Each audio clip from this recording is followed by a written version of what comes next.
عاملين ايه؟ يا رب تكونوا بخير. دلوقتي يا جماعه الساعه 2 بالليل، هبت معايا اعمل الكيكه بتاعت زمان الاصليه، اللي من غير اي افتكاسات، اللي من غير اي حاجه نزودها، ريحه البيت اللي كنا نرجع كده نشم ريحه الكيكه، نحس بسعاده مش طبيعيه مع كوبايه الشاي اللي من غير سكر. يلا بينا.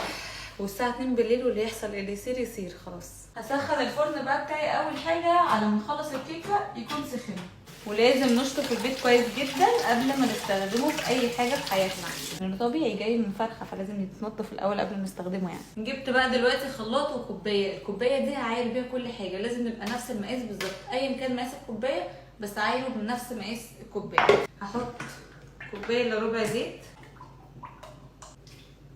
كوبايه سكر او اقل حسب الرغبه براحتكم. انا هحط كوبايه. هحط بقى بيض بلدي، عايزين تستخدموا ابيض براحتكم عادي. 1 2. حطوا واحده واحده كده عشان لو واحده بايظه ما تبوظلكوش كل حاجه خساره يعني. 3 4 5 بيض بلدي او 3 بيض ابيض او احمر. هضربهم بقى دلوقتي في الخلاط كلهم مع بعض كويس جدا 5 دقايق.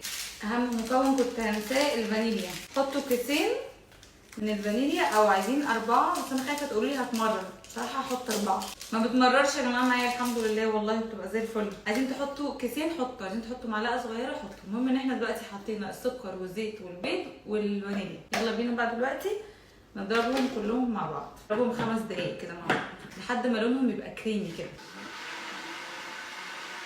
دلوقتي ضربتها بالظبط 5 دقايق لحد ما لونها غير كده، بصوا وبقت كريمي خالص كده. هروح منزلها كوبايه لبن نفس مقاس الكوبايه زي ما قلت لكم، واضرب تاني. دلوقتي بقى اهو الخليط السائل بتاعي معايا كوبايتين من الدقيق وبيكنج باودر. حبه في كيس مش متاكده ان هم شغالين، وفي كيس ان شاء الله يبقى شغال البيكنج باودر مش منتهي يعني. هنجرب احنا وحظنا، لو الكيكه ما عليتش يبقى مشكله في البيكنج باودر يا جماعه. بس للاسف دلوقتي ما عنديش غيرهم وخلاص نفسي اكل كيكه يعني، فهعمل ايه؟ دلوقتي بقى هندخل الايه الدقيق مع البيكنج باودر بالطريقه اللي انا وريتها لكم قبل كده بالفيديو. نعكس كده، نعمل كده. الطريقه دي حلوه قوي خطيره. هحتاج كوبايتين من الدقيق مع المفروض كيس بيكنج باودر او معلقه كبيره، بس بما ان مش متاكده من موضوع البيكنج باودر فزودت شويه.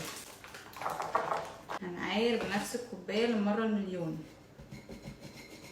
انا عارفه الدقيق كله طلع،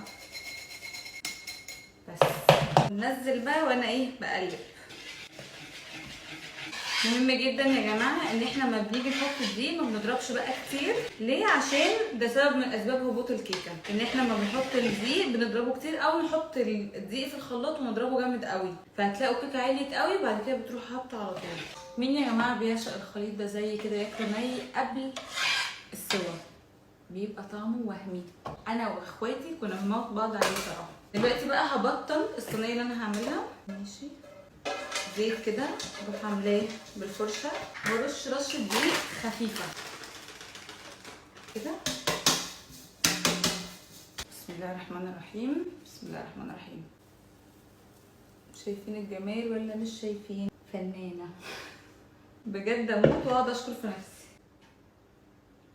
والله العظيم احلى حاجه في الكيكه الخليط ده. دلوقتي بقى ادخلها الفرن وهظبط درجة الحرارة 180. ان شاء الله هتنجح.